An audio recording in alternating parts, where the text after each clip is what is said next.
The movement she saw, however, was waist-high. She glanced down. Her mouth dropped open in astonishment. Her would-be client was about 10 years old. She blinked at the kid, whose sandy hair had been slicked back neatly. His face, with its smattering of freckles across the nose, had been scrubbed clean. His gray blazer and navy slacks looked as if they had come off the junior rack at Brooks Brothers. The stylish effect was completed by a perfectly knotted tie and a white dress shirt. Either this kid's summer camp had a rigid dress code, or he was practicing for Wall Street at a very early age. Judging from his earnest expression that whatever had brought him here was deadly serious to him, Kate held out her hand and formally introduced herself. "I'm Kate Newton, Mr. Winthrop. What can I do for you?" Huge brown eyes regarded her somberly. "I'd like a divorce." He said it in the same unemotional tone with which he might order vanilla ice cream, even though everyone knew he'd really prefer chocolate. Kate's composure slipped a notch. "Excuse me?" Uncertainty flickered in his eyes for just an instant.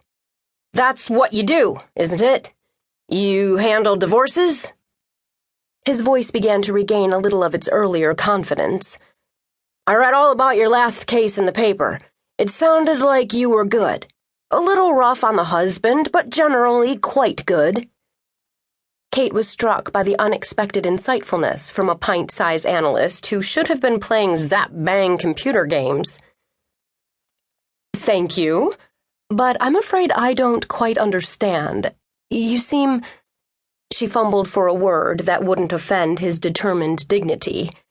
She settled for blunt. "It's just that most people who get a divorce are a little older. Who exactly do you want to divorce?" If this kid was married, she was giving up law, moving to a ranch in Montana, and raising sheep. She wanted nothing further to do with the human race. "My father," he said. His tone was filled with such regret that Kate felt something deep inside her shift. Maternal instincts she'd never known she possessed roared to life. "I think we'd better talk, Mr. Winthrop. Why don't you have a seat over there on the sofa? How did you get here, by the way?" "I'm supposed to be at a movie. Our housekeeper will pick me up." Kate followed him to the conference area in her office and took a chair across from him. "Okay, then. Why do you want to break things off with your father?" She absolutely refused to use the word divorce again. "Irreconcilable differences," he said in that formal tone that gave Kate the creeps. "I see." She nodded sagely and tried once more to gather her composure. Zelda's expression of barely controlled mirth wasn't helping. She glared at the secretary. "You can leave us now." "Sure, boss. Could I bring you something? A soft drink, perhaps?" she said to the boy with as much deference as she would display toward an heiress. Zelda had had lots of practice with heiresses, but none that Kate was aware of with kids. "Coffee," he told her, then added as if it was an afterthought, "with a lot of cream, please, and 3 sugars." Kate, who drank her special blend Colombian coffee black to savor the taste and aroma, cringed. Still, she couldn't help admiring a kid who was so determined to present a mature impression. "Impression hell," she corrected. This boy was more polite than half the men she knew. He was sitting soldier straight on her sofa, even though the position looked awkward. His feet didn't quite reach the floor.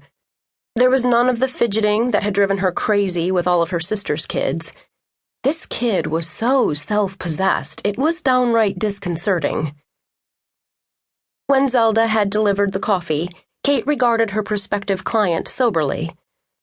"Okay, why don't you tell me what this is all about?" "I think it's fairly straightforward," he said, as if he'd been studying court documents for the proper wording. "My father and I don't get along." "In what way?" she asked, genuinely fascinated now by both his demeanor and his claim. What would send a boy to a divorce attorney? Insufficient allowance? Strict discipline?